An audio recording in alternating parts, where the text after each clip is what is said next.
कैसे हैं मेरे प्यारे स्टूडेंट्स। आज हम शुरू करेंगे एक्सेलरेशन। तो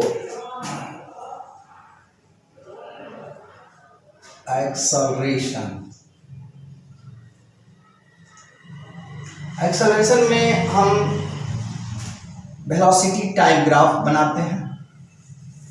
इस पर टी लेते हैं सेकेंड में और इस पर वेलोसिटी होगा मीटर पर सेकेंड में। कोई बॉडी जो है पॉइंट ए से चलकर पॉइंट बी पर जाता है। यहाँ पर इसका टाइम का कोऑर्डिनेट हो जाएगा t1, यहाँ पर कोऑर्डिनेट हो जाएगा v1 और यहाँ पर कोऑर्डिनेट हो जाएगा t2 और ये हो जाएगा।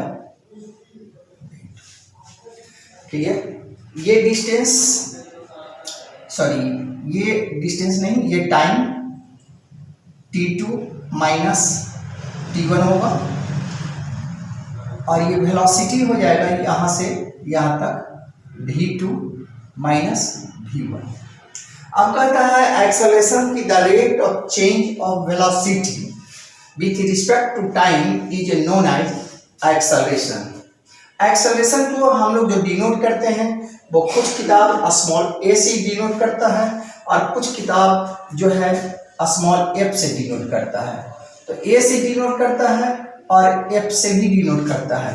तो यहाँ पर हम ए से लेकर चलेंगे, यानी ए इक्वल्स टू हो जाएगा v2 minus v1 by t2 माइनस t1। अब ये मान लीजिए कि ये एंगल थीटा है, तो आप क्या लिखेंगे? तो आप लिखेंगे कि tan theta equals two by axis पर वैल्यू जो होगा और x एक्सिस पर जो वैल्यू होगा उसको हम लिखेंगे। तो बाई पर जो होगा वो होगा v2 minus v1 by t2 माइनस t1। अब यहाँ पर देख रहे हैं ये पार्ट और ये पार्ट दोनों सेम है और from straight line equation, from a straight line equation से आप लिखेंगे कि y equals to mx plus C if c equals to 0 यानी c कांस्टेंट हो गया। तो यहाँ m जो हो गया वो हो गया y बटा x, यानी y एक्सिस पर का वैल्यू है ना और x एक्सिस पर का वैल्यू, यानी m इक्वल्स टू हो गया v2 minus v1 by t2 माइनस t1। अब ये तीनों इक्वेशन को अगर हम देखते हैं, इक्वेशन फर्स्ट और ये इक्वेशन सेकेंड और ये इक्वेशन थर्ड, तब हमें मिलेगा कि a equals to tan theta equals to m। Clear? यानी आप कह सकते हैं कि वेलोसिटी टाइम ग्राफ में जो स्लोप होगा वह एक्सेलरेशन होगा और जिसका एंगल ज़्यादा होगा उसका एक्सेलरेशन ज़्यादा होगा। ठीक है दोस्तों, अब इसको हम देखते हैं थोड़ा इंटीग्रेशन फॉर्म में, तो इसको हम मिटाते हैं।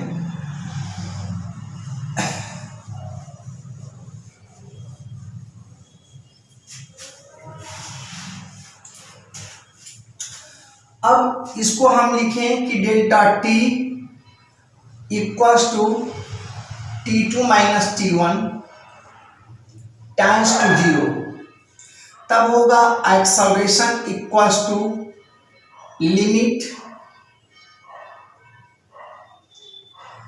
Limit delta T times to 0 delta v by delta T.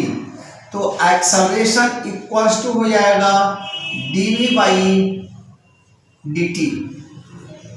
Clear?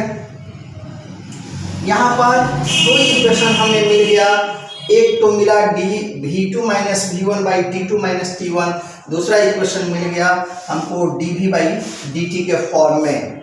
अब अगर हम ये कह दें कि इसकी फंक्शनल वैल्यू 0 होगी तो ये मैक्सिमम वैल्यू हो जाएगा, यानी एक्सेलरेशन का वैल्यू अगर 0 हो जाता है तो वेलोसिटी बराबर हो जाएगा, यानी आप ये कह दें कि फ्रॉम इक्वेशन फर्स्ट से अगर हम ये कह दें कि a इक्वल्स टू 0, अब a इक्वल्स टू 0 करेंगे तो v2 minus v1 equals to 0 हो जाएगा, दैट इज यानी ये हो जाएगा v2 इक्वल्स टू v1, यानी v2 इक्वल्स टू v1, यानी टाइम के रिस्पेक्ट से अगर वैल्यू v2 v1 है, ठीक है, अगर चेंज नहीं करता है तो एक्सेलरेशन कांस्टेंट, एक्सेलरेशन 0 हो जाएगा, यानी एक्सेलरेशन 0 हो जाएगा तो वेलोसिटी चेंज नहीं करेगा।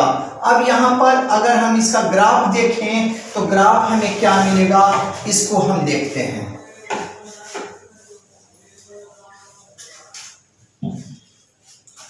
एक वेलोसिटी टाइम ग्राफ हम लेते हैं, इस पर भी ये मीटर पर सेकेंड, इस पर t इन सेकेंड।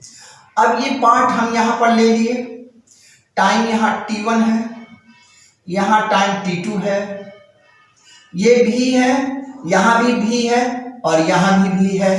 इसका मतलब है कि अगर यहाँ पर जो वेलोसिटी यहाँ है वही वेलोसिटी यहाँ है तो ये एक्सेलरेशन 0 हो जाएगा, क्लियर। यानी अगर एक्सेलरेशन 0 होता है तो बॉडी जो है कांस्टेंट वेलोसिटी से मूव करेगा, यानी उसके एक्सेलरेशन चेंज नहीं होगा, यानी वेलोसिटी जो होगा वह टाइम से इंडिपेंडेंट हो जाएगा और एक्सेलरेशन 0 हो जाएगा, ठीक है। अब हम आगे बढ़ते हैं इसके इक्वेशन में। वेलोसिटी का इक्वेशन हम लेते हैं, ठीक है। पहला इक्वेशन जो हम लेंगे,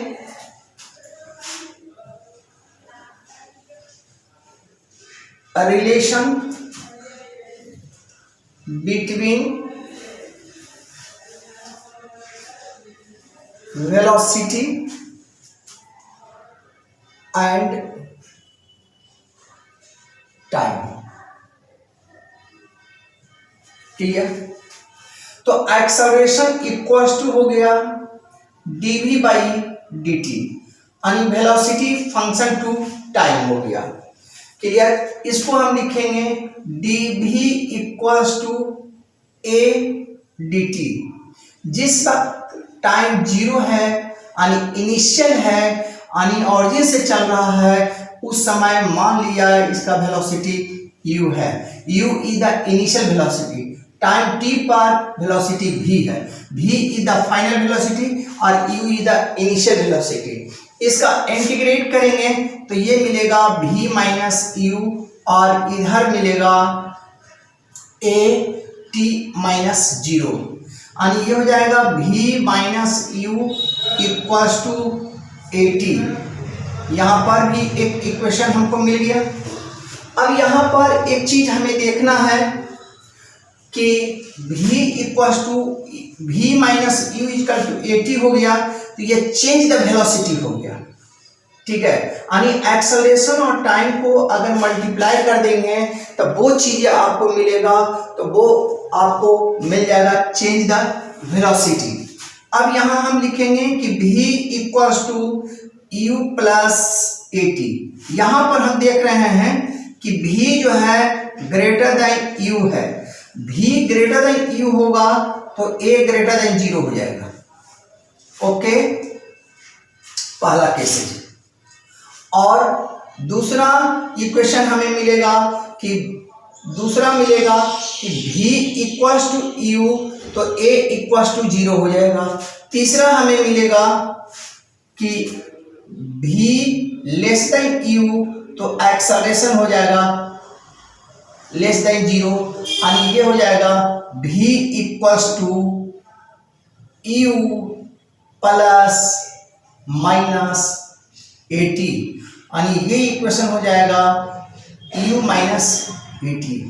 यहाँ पर हमने एक चीज लिखा है कि यहाँ पर हमने लिखा कि भी u प्लस माइनस 80, इसका मतलब है कि ये एक्सेलरेशन जो है वो डिसलेरेट में जा रहा है। इसको लाइन को हटा देते हैं, नहीं तो लगता है बटा दें। क्लियर, डिसलेरेट में जा रहा है, तो यहाँ पर प्लस माइनस दोनों मिलकर ये माइनस हो जाता है। क्लियर, तो ये इक्वेशन हमको मिल जाता है, ये इक्वेशन यानी ये जो है ए का जो वैल्यू होगा वो डायरेक्शन में होगा, ये वेक्टर फॉर्म में हम आपको दे रहे हैं, ये वेक्टर फॉर्म में होगा। अब यहाँ पर एक चीज और हम देखते हैं कि v equals to u plus 80। Clear, इसको फिर से एक बार हम लिखते हैं कि v minus u equals to 80।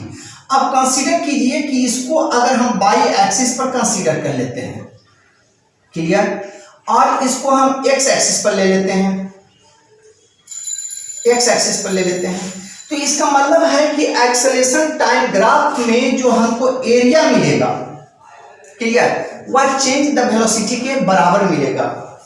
Clear, यहाँ पर एक चीज हमें मिलता है कि एक्सेलरेशन टाइम ग्राफ यानी acceleration versus time graph, clear, acceleration versus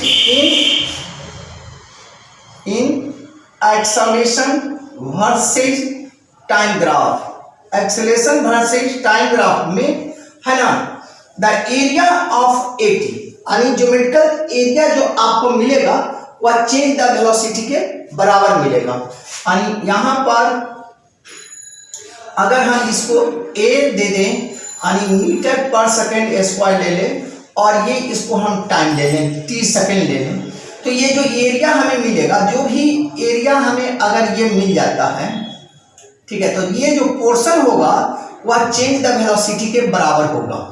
clear, यानी इसके अनुसार अगर इन ग्राफ के अनुसार इन ग्राफ में अगर आप देखें तो आपको ये मिल जाएगा, यहाँ पर भी हम दे देते हैं, तो ये मिलेगा हाफ v माइनस 0, यह हाइट हो गया, इनटू बेस यहाँ पर ले लेते हैं हम t, तो ये हो जाएगा t माइनस 0। क्लियर, ये पूरा जो वैल्यू होगा वह चेंज द वेलोसिटी के बराबर होगा। क्या होगा? चेंज द वेलोसिटी के बराबर होगा। यानी 80 ग्राफ में है ना, जो हम इसका एरिया लेंगे वह चेंज द वेलोसिटी के बराबर देगा। इसमें एक क्वेश्चन भी दिया था जिसको हम लोग देखते हैं। इसमें एक चीज और छूट गया, उसको देख लेते हैं। इक्वेशन हमारा है कि v equals to u minus 80, ये हमारा इक्वेशन है। क्लियर, अब यहाँ पर ये वेक्टर फॉर्म जो होगा तो ये वेक्टर में होगा, ये वेक्टर में होगा और ये भी वेक्टर में होगा।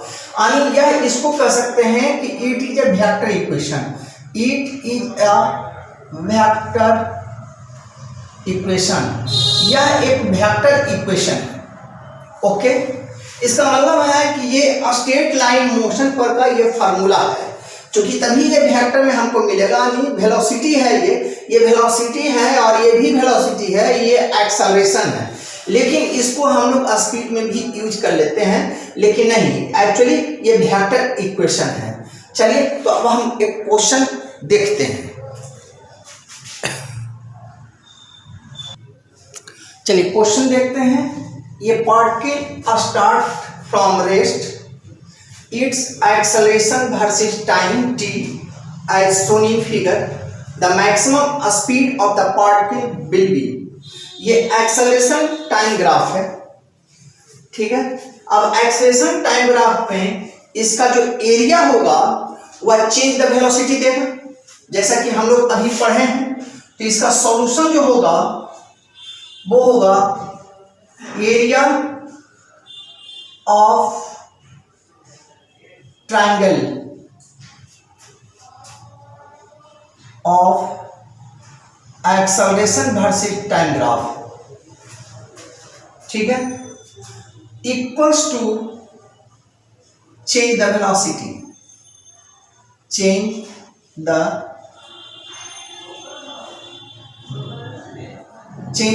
वेलोसिटी।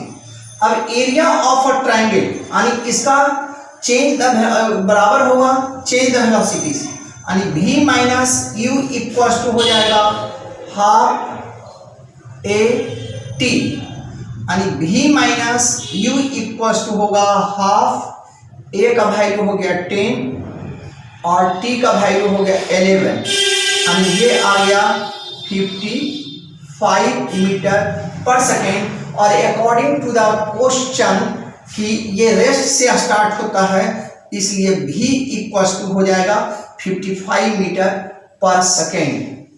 ओके, यानी इस पर एक्सेलरेशन टाइम ग्राफ का क्वेश्चन आप इस तरह इसको बना सकते हैं। ये आईआईटी में आया हुआ क्वेश्चन है, आईआईटी 2004 में ये क्वेश्चन आया है। यहाँ पर हमने देखा कि पीछे जो कंसेप्ट हमने दिया था कि चेंज द वेलोसिटी जो होगा वो एक्सेलरेशन टाइम ग्राफ के इक्वल होगा, है ना। तो यहाँ पर हमने देखा और इसको बनाया। अब आगे हम चलते हैं कि डिस्प्लेसमेंट और टाइम के बीच का रिलेशन बिटवीन डिस्प्लेसमेंट या distance and time, relation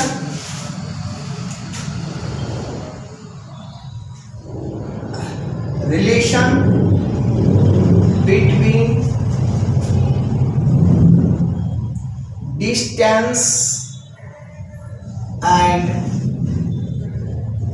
time. Clear.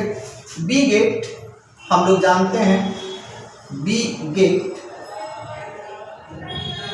v equals to u plus A T and v equals to dx by D T.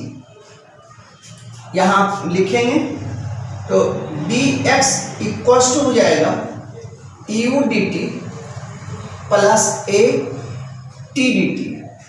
Integrate कर देंगे कि टाइम जब जीरो था तो डिस्प्लेसमेंट भी जीरो था, जब टाइम t हो गया तो डिस्प्लेसमेंट s हो गया।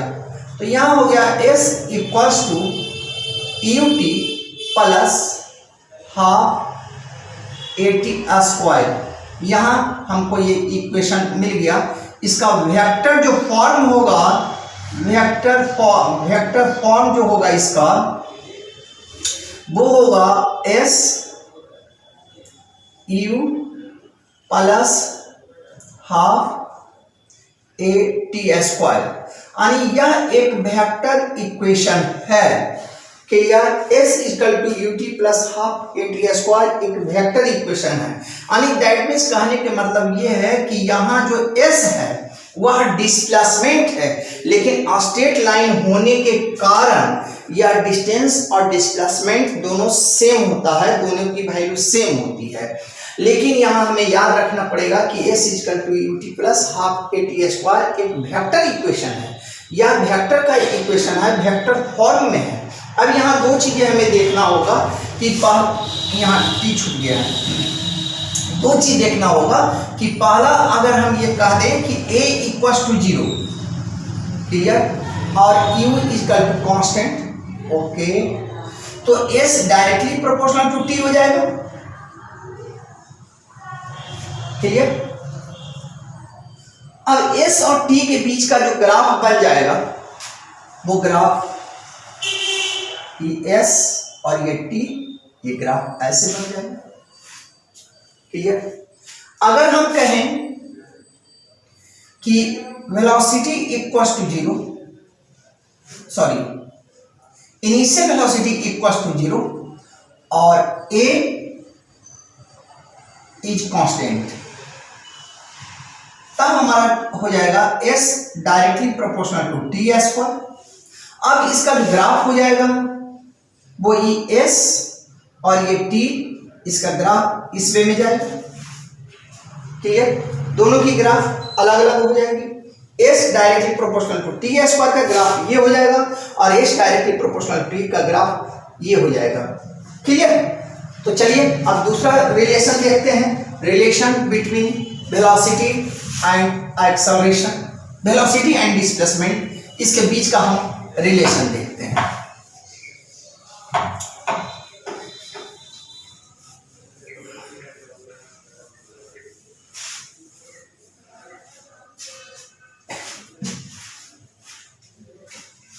Relation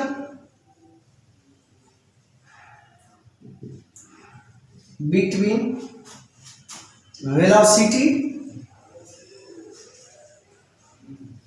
and distance.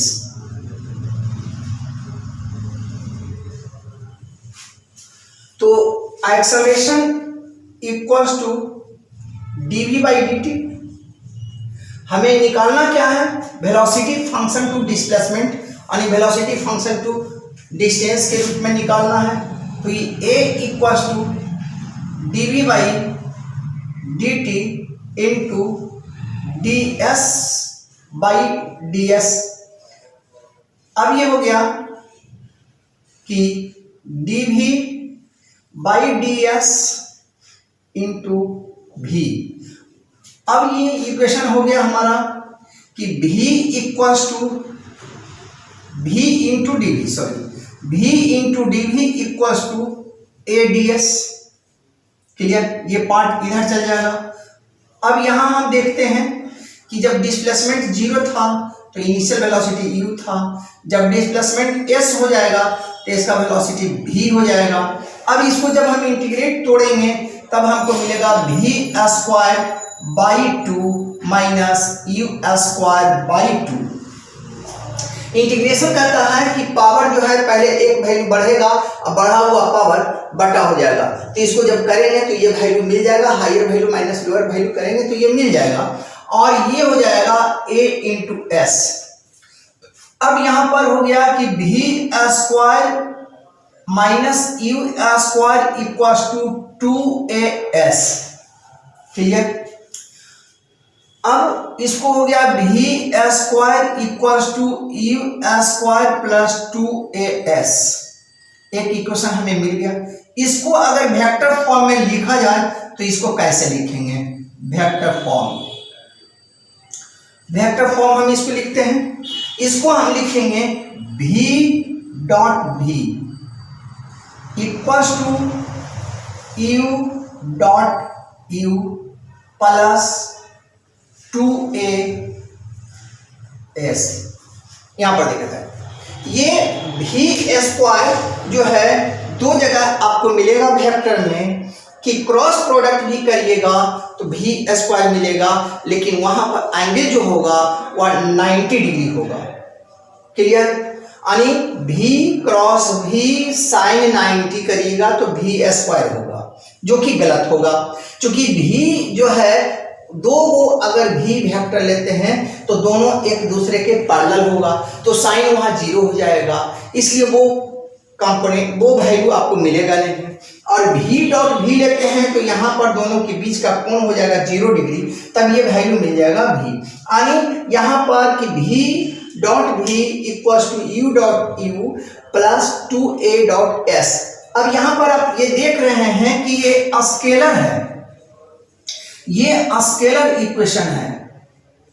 क्लियर, तो इसमें हमने एक चीज देखा कि v equal to u plus at vector equation है, s equal to ut plus half at square ये भी वेक्टर इक्वेशन है, और v square equal to u square plus 2as ये स्केलर इक्वेशन है। अगर आपसे ये पूछता है क्वेश्चन में कि which of the following result will be scalar result, निम्नलिखित में से कौन सा रिजल्ट जो है वह स्केलर है, आपको दे देगा पहला ऑप्शन कि v equal to u plus at, दूसरा देगा s equal to ut plus half at square, तीसरा देगा कि v square equal to u square plus 2s, चौथा दे देगा ऑल, है ना। तो इसमें स्केलर जो इक्वेशन होगा वो होगा v square equal to u square plus 2as। कुछ रिजल्ट्स और हैं जो आपको न्यूमेरिकल में यूज होगा, इसको जरा सा हम लोग देख लेते हैं।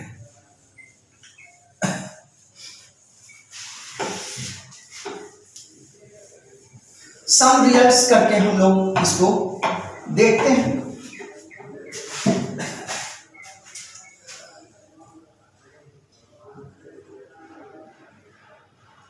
सम रिजल्ट्स के पहला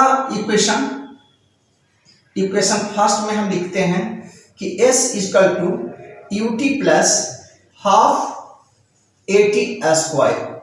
सेकेंड इक्वेशन हम लिखते हैं कि v equals to u plus A t. अब यहाँ से हम ये निकाल लेते हैं कि a equals to v minus u by t, और ऊपर वाले इक्वेशन में लिखते हैं। देन ऊपर वाले इक्वेशन में लिखिएगा तो s equals to u into t plus भी half v minus u by t into t square, ये और ये कट गया। अब ये हो गया s equals to U T plus half v t minus half u t. ये और ये जब करेंगे तो आपको मिल जाएगा s equals to u plus v by two into t. ये सबसे बेहतर इक्वेशन है, इसमें दो इक्वेशन का समावेश किया हुआ है। तो इस रिजल्ट को भी आपको याद रखना है कि अगर फाइनल वेलोसिटी आपको दे देता है और इनिशियल वेलोसिटी दे देता है और टाइम दे देता है, तब आपको डिस्प्लेसमेंट पूछता है। मान लीजिए कि एक थिन पेपर है, उससे अल्फा पार्टिकल जो है वो 1 किलोमीटर पर सेकेंड से क्रॉस करता है और 9 मीटर पर सेकेंड 1 मीटर पर सेकेंड से क्रॉस करके 9 मीटर पर सेकेंड हो जाता है और टाइम टेकन जो है 0.002 सेकेंड है। तब आपसे पूछता है कि थिन पेपर का थिकनेस क्या होगा। तो इस स्थिति में एक्सेलरेशन निकालने की जरूरत नहीं है, डायरेक्ट इस फॉर्मूले को हम यूज करेंगे। इनिशियल वेलोसिटी दिया हुआ है, फाइनल वेलोसिटी दिया हुआ है और टाइम भी दिया हुआ है, तो हम उस थिन पेपर का थिकनेस निकाल सकते हैं। यह एक बहुत ही इंपॉर्टेंट है। यहाँ पर आप ये देख रहे हैं कि यहाँ पर मीन वेलोसिटी आ गया है, एल्जेब्रिकल के फॉर्म में आप देख रहे हैं यहाँ पर। ठीक है, अब हम एक रिलेशन और भी देखते हैं। एक रिलेशन यहाँ देखते हैं।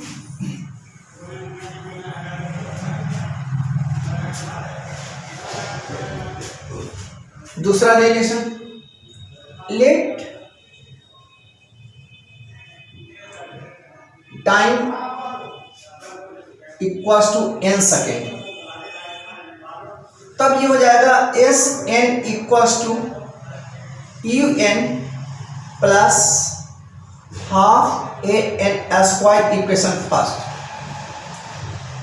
1 सेकेंड बिफोर 1 सेकेंड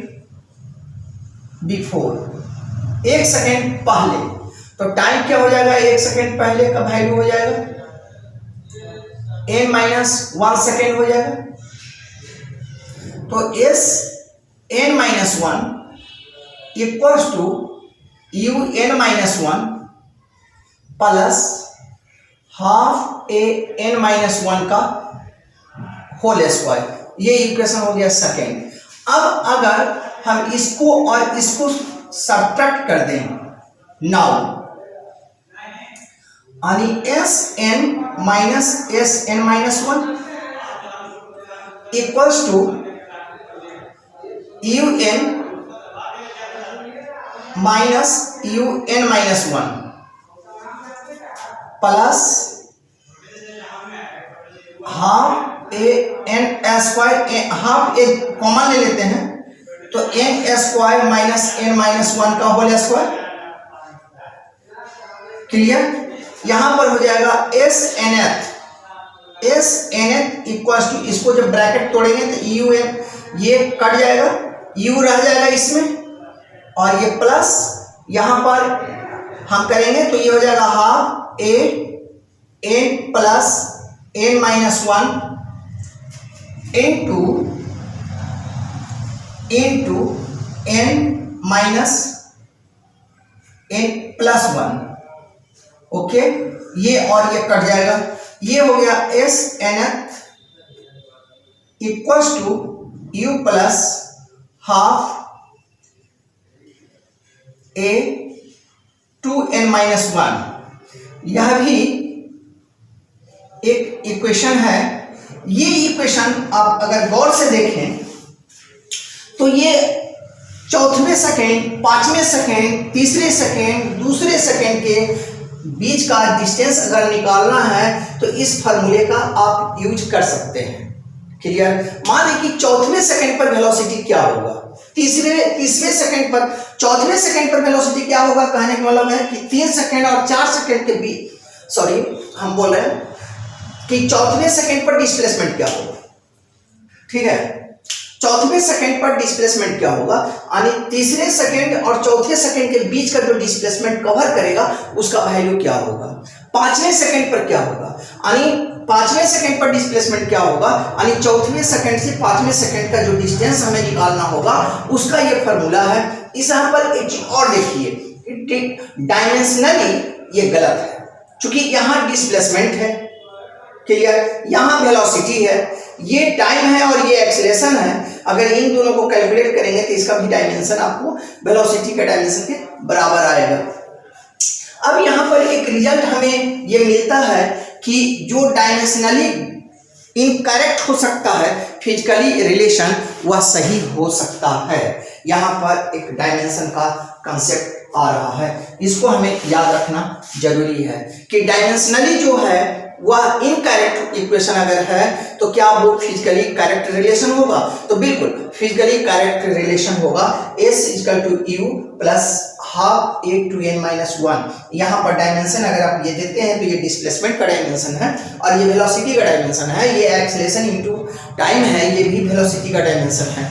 ठीक है दोस्तों, अगले लेक्चर में कुछ और इसके टिप्स जो होंगे वो हम लेकर आएंगे और हम SC वर्मा का न्यूमेरिकल और अदर बुक्स का न्यूमेरिकल जैसे राहुल चंद्रनाथ की बुक है, इरोडोव है, इस सारी बुक का जो टिपिकल रेशनिक हेलेडी है, इन सारे बुक का जो क्वेश्चन होंगे इस थीसिस पर या इस फार्मूले पर जो रिलेटेड होंगे वो सारे क्वेश्चन हम लाने की कोशिश करेंगे और उसका एक्सप्लेनेशन और विद सॉल्यूशन और विद कंक्लूजन हम ये देने की कोशिश करेंगे कि उसका एक्सप्लेनेशन क्या हो सकता है, उसका सॉल्यूशन क्या हो सकता है ना, और उस पर ऑब्जर्वेशन हम क्या ले सकते हैं, हमको वो क्वेश्चन क्या ऑब्जर्व करा रहा है, ये सारी चीज़ पर हम डिस्कस करेंगे। हमारा वीडियो आप जरूर देखते रहें और अपने दोस्तों को शेयर भी करें और सब्सक्राइब भी करें ताकि हमारी मनोबल बढ़ता रहे और मैं ऐसे ही वीडियो आप लोग की सेवा में देकर रहूँ। Thank you.